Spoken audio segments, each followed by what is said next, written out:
Good morning friends. KMMP online क्लासों के अंदर आपका स्वागत है। क्लास 12th के अंदर अपने पास जो चैप्टर चल रहा था बहुलक पढ़ रहे थे। इससे पिछली क्लासों के अंदर आपके क्लासिफिकेशन ऑफ पॉलीमर्स हो गया था, बहुलकों का वर्गीकरण आपको पूरा पढ़ा दिया गया। अब अपने पास जो है वो है मैकेनिज्म थोड़ी लंबी होती है, इसलिए थोड़ा ध्यान से समझना है। स्टेप चलते हैं इसके अंदर। तो देखिए, मैकेनिज्म का मतलब होता है क्रियाविधि। ठीक है भाई, तो अपने पास क्या है, बहुलीकरण की क्रियाविधि के बारे में बात करेंगे। तो ये भी अपने एक पीरियड में पूरी नहीं हो सकती, इसे अपन 2 कालांश के अंदर पूरी करेंगे। ठीक है भाई, तो टॉपिक क्या है अपने पास, बहुलीकरण की क्रियाविधि। कौन सी है, बहुलीकरण की क्रियाविधि। ठीक है भाई, तो देखिए बहुलीकरण की क्रियाविधि पहले बता देता हूँ कौन कौन सी आपके सिलेबस के अंदर है। बहुलीकरण की क्रियाविधि के अंदर यदि अपन लोग बात करें तो 2 तरह का, एक तो होता है योगज बहुलीकरण। ये क्या होता है आपके, योगज बहुलीकरण की क्रियाविधि। ठीक है, ये कौन सी होगी, योगज बहुलीकरण की क्रियाविधि। और दूसरी जो होती है आपके, वो होती है आपके संघनन बहुलीकरण की क्रियाविधि। योगज बहुलीकरण की क्रियाविधि और दूसरी कौन सी पढ़ाई जाती है आपके, संघनन बहुलीकरण की क्रियाविधि अपन लोग पढ़ते हैं। योगज बहुलीकरण की क्रियाविधि और दूसरी कौन सी है, संघनन बहुलीकरण की क्रियाविधि अपन लोग पढ़ते हैं। अब यहाँ आप थोड़ा सा ध्यान से समझें बात को। देखिए, योगज बहुलीकरण आगे 2 प्रकार की क्रियाविधि पढ़ाई जाती है इसमें। एक तो होता है मुक्त मूलक योगज बहुलीकरण। क्या है आपके, मुक्त मूलक योगज बहुलीकरण आपके होता है। ये क्या होता है, मुक्त मूलक योगज बहुलीकरण होता है। ठीक है ना। दूसरा होता है आपके आयनिक योगज बहुलीकरण। दूसरा कौन सा होता है आपके, आयनिक योगज बहुलीकरण की क्रियाविधि आपके होती है। और आपको जानकारी के लिए बता देता हूँ, आयनिक में भी 2 भाग मिलते हैं। एक तो मिलता है धन आयनिक बहुलीकरण और एक मिलता है आपके ऋण आयनिक बहुलीकरण। ठीक है, एक तो कौन सा मिलता है, धन आयनिक योगज बहुलीकरण, ये आपके धन आयनिक योगज बहुलीकरण। और दूसरा कौन सा मिलता है, ऋण आयनिक योगज बहुलीकरण। ठीक है भाई, धन आयनिक और दूसरा कौन सा होगा, ऋण आयनिक योगज बहुलीकरण आपके होता है। ठीक है, तो फिर से सुन लीजिए, मैकेनिज्म 2 तरह की है। पहला होता है आपके धन आयनिक योगज बहुलीकरण और दूसरा कौन सा है, ऋण आयनिक, इसमें आयनिक है। यानी योगज बहुलीकरण के 2 भाग, मुक्त मूलक योगज बहुलीकरण और दूसरा आयनिक योगज बहुलीकरण। आयनिक में 2, धन आयनिक और ऋण आयनिक। इसी तरह से ये जो संघनन बहुलीकरण की क्रियाविधि है, इसमें आपके एक्चुअल में 2 एग्जाम्पल पढ़ाए जाते हैं। एक नाइलॉन 66 का पढ़ाते हैं, जैसे उदाहरण में आपको बताया था, नाइलॉन 66 पढ़ाते हैं। और एक जो इसमें पढ़ाया जाता है वही टेरिलीन या पॉलिएस्टर अपने पढ़ना पड़ता है।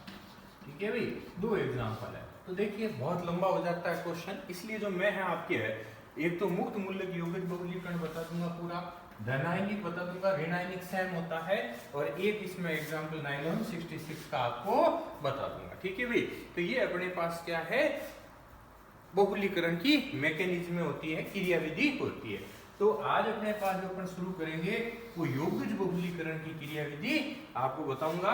योगज के अंदर आज जो अपने पास होगा वो कौन सा होगा, मुक्त मूलक योगज बहुलीकरण। ठीक है, और नेक्स्ट पीरियड के अंदर फिर आयनिक और कोई नाइलॉन सासर जैसा समय मिलेगा उसके हिसाब से अपन करेंगे।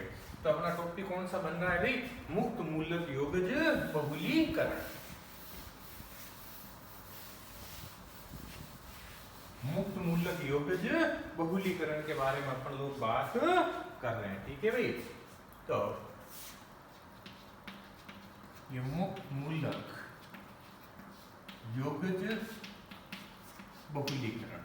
ठीक है, अब देखिए इस मुक्त मूलक बहुलीकरण के अंदर, योगज बहुलीकरण के अंदर मैं जो उदाहरण लूंगा आपके, वो एथीन का लूंगा। अपन सब जानते हैं एथीन के बहुलीकरण से क्या बनती है, पॉलीथीन बनती है।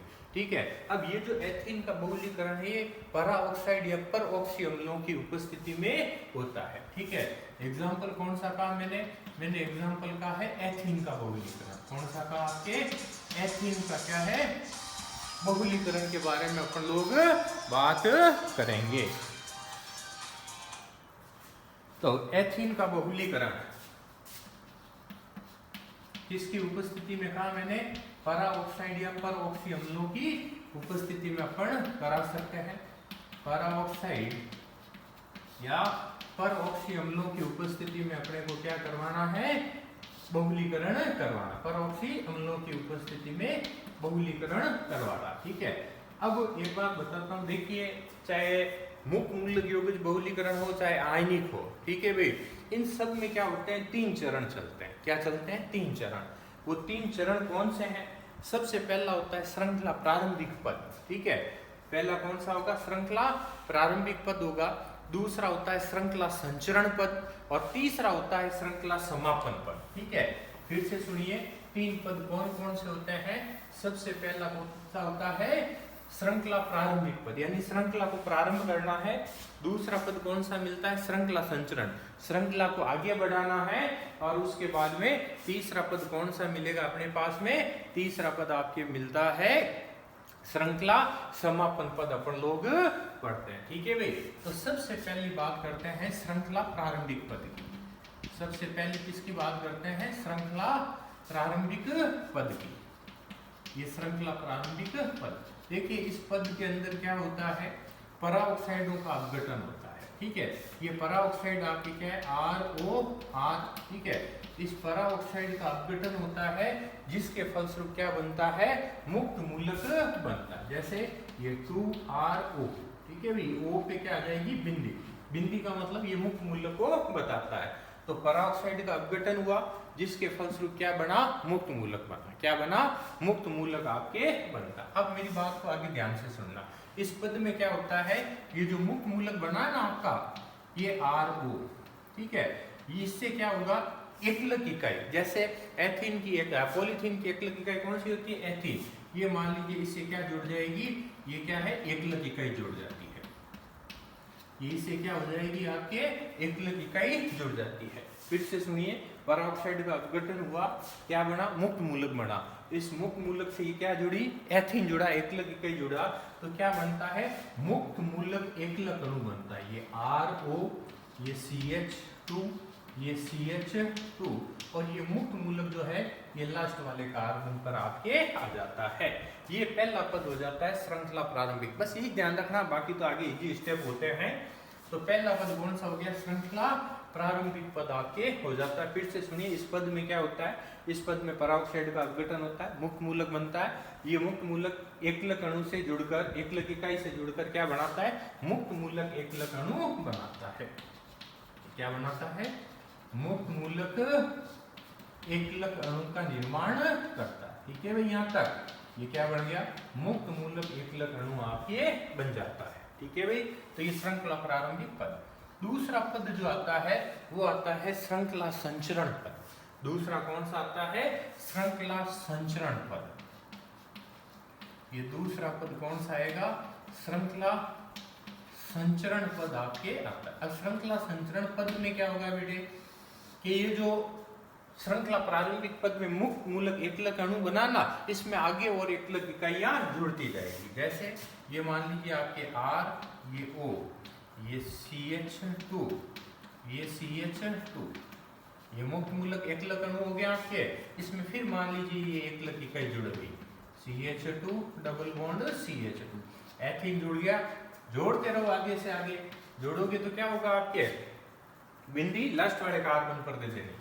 ये आपका R, ये O, ये CH2, CH2, CH2 और ये CH2।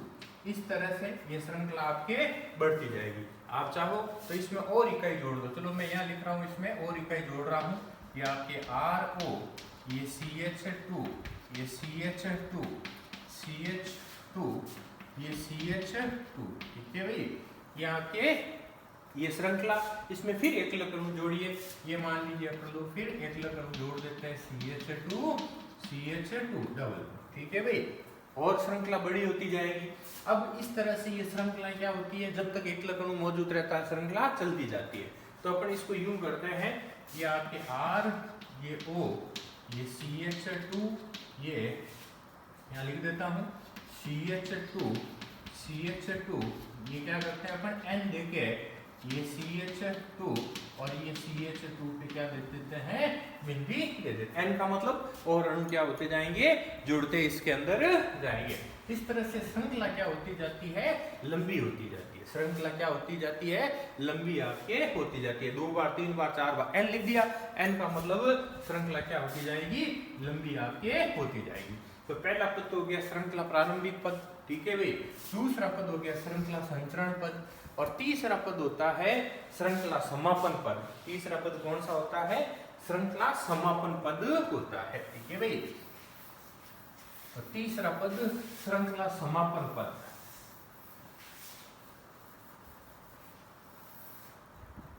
श्रृंखला समापन, अब देखिए वैसे तो ये तीसरा पद है अपने पास श्रृंखला समापन पद। पहला श्रृंखला प्रारंभिक पद, दूसरा श्रृंखला संचरण, और तीसरा कौन सा होता है, श्रृंखला समापन पद अपने को मिलेगा। अब एक्चुअल में तो देखिए श्रृंखला का समापन 4 विधियों से हो सकता है। मैं आपको यहाँ एक विधि बता दूंगा। 4 विधियां कौन कौन सी हो सकती है। सबसे पहला तो युग्मन के द्वारा। युग्मन में क्या होता है, आपके ये श्रृंखलाएं आपस में क्या होती है, आगे जुड़ जाती है, जिससे मुक्त मूलक का अस्तित्व समाप्त हो जाता है। दूसरा तरीका श्रृंखला समापन का होता है असमानुपातन। क्या होता है, असमानुपातन। इसमें क्या होता है, हाइड्रोजन स्थानांतरण के द्वारा श्रृंखला का समापन होता है। याद रखना, असमानुपात में हाइड्रोजन स्थानांतरण के द्वारा श्रृंखला समापन होती है। तीसरा पद जो आता है श्रृंखला स्थानांतरण। तीसरा पद कौन सा आएगा, श्रृंखला स्थानांतरण के द्वारा क्या है, आपके श्रृंखला का समापन होता है। और चौथा होता है निरोधक। क्या है आपके, श्रृंखला स्थानांतरण, श्रृंखला आगे से आगे क्या होगी, शिफ्ट हो जाती है। और चौथा होता है निरोधक। निरोधक का मतलब होता है श्रृंखला में बाहर से कोई पदार्थ मिलाकर श्रृंखला को क्या कर दिया जाता है, समाप्त कर दिया जाता है। याद रखिए, श्रृंखला में बाहर से कोई पद मिलाकर, बाहर से जैसे आपकी हाइड्रोक्विनोन है, नाइट्रोबेंजीन है, डाई नाइट्रोबेंजीन जैसे पदार्थ मिलाकर, डाई नाइट्रोबेंजीन जैसे पदार्थ मिलाकर क्या किया जा सकता है बेटे, हाइड्रोक्विनोन वगैरह है, इसको मिलाकर श्रृंखला को क्या किया जा सकता है, समाप्त किया जा सकता है। हाइड्रोक्विनोन जैसे पदार्थों को मिलाकर श्रृंखला को समाप्त। फिर से बता दूं, ये आपको पूरा बताऊंगा मैं।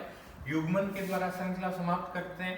असमानुपातन में हाइड्रोजन को स्थानांतरित करके, श्रृंखला स्थानांतरण नाम से पता चला, श्रृंखला स्थानांतरित करके।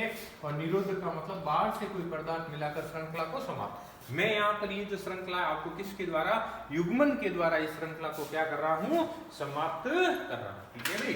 कैसे करना है युग्मन के अंदर, युग्मन का मतलब होता है ये जो श्रृंखला बनी है इसको क्या करना है, जोड़ देना है। इसको क्या करना है, 2 श्रृंखलाएं से जोड़ देनी है। जैसे मैं आपको बताऊं, अपना उपरोक्त पद क्या था, ये था अपना उपरोक्त पद R, ये O, ये CH2, ये सिंगल बॉन्ड, या आपके CH2, ये CH2, या मान लो N1 दे देता हूं मैं, क्योंकि 2 श्रृंखलाएं हैं, जोड़ूंगा, ये CH2 और ये CH2, ठीक है भाई, ये एक श्रृंखला होगी। उसके बाद दूसरी श्रृंखला इसमें वापस यही रिपीट सेम लिखनी है आपको। ये हो गई आपके R, ये O, ये आपके CH2, उसके बाद में ये CH2, ये CH2, इसमें क्या करें, N2 दे देते हैं, और भले आप चाहो तो N रख सकते हो, कोई दिक्कत नहीं है। उसके बाद ये CH2 और ये CH2, सेम चीज ये लिखी है और सेम चीज ही मैंने ये लिखी है, सिर्फ इसको N की जगह N1 N2 कर दिया, और N लिखो तो भी कोई फर्क नहीं पड़ता। अब इसका युग्मन का मतलब होता है जोड़ना। दोनों श्रृंखलाओं को आपको क्या करना है, जोड़ देना। कुछ नहीं करना बेटे, ये जो RO लिखा हुआ है, इस RO को क्या करना, अपने को पीछे करके श्रृंखला को क्या करना है, जोड़ देना है, इस तरह से, ठीक है भाई। ये श्रृंखला को जोड़ दो, ये क्या है आपका CH2, यहाँ से ले लो आप लोग, ये आपके R, ये O, ये CH2, ये CH2, ये CH2, N1, ये CH2, ये CH2, ठीक है। यहाँ से मुक्त मूलक हटाना, उसके बाद में ये CH2, ये CH2, CH2, N2, CH2, ये CH2, ये O आपके और ये R, ठीक है भाई। भले आप लोग ये नहीं दो तो भी चल जाएगा। ये RO इस तरह से ये श्रृंखला जुड़ गई और ये आपकी क्या बन जाता है, पॉलीथीन बन जाता है, ठीक है भाई। तो ये कहलाता है आपके श्रृंखला समापन। युग्मन का मतलब दोनों श्रृंखलाओं को क्या करना, आपस में जोड़ देना, जोड़ के क्या करना, आपके नए युग्म बना दो, ठीक है भाई। तो इस तरह से ये क्या होता है, श्रृंखला का क्या होता है, समापन होता है। क्या होता है, श्रृंखला का समापन। तो देखिए कितने पद आ गए भी आपके, 3 पद आ गए। मुक्त मूलक योगज बहुलीकरण के अंदर कितने पद आ गए, 3 पद। 3 कौन कौन से, सबसे पहला श्रृंखला प्रारंभिक पद, फिर श्रृंखला संचरण और फिर श्रृंखला समापन। तो श्रृंखला का जो समापन अपन ने किया था वो 4 तरीके से हो सकता है। युग्मन हो सकता है, असमानुपातन हो सकता है, श्रृंखला स्थानांतरण के द्वारा और निरोधक के द्वारा। निरोधक का मतलब बाहर से कोई पदार्थ मिलाकर अपने को श्रृंखला को समाप्त करना होता है। तो इस चीज को आप थोड़ा हाथ से लिखे देखेंगे ना, याद सिर्फ श्रृंखला प्रारंभिक पद रखना है।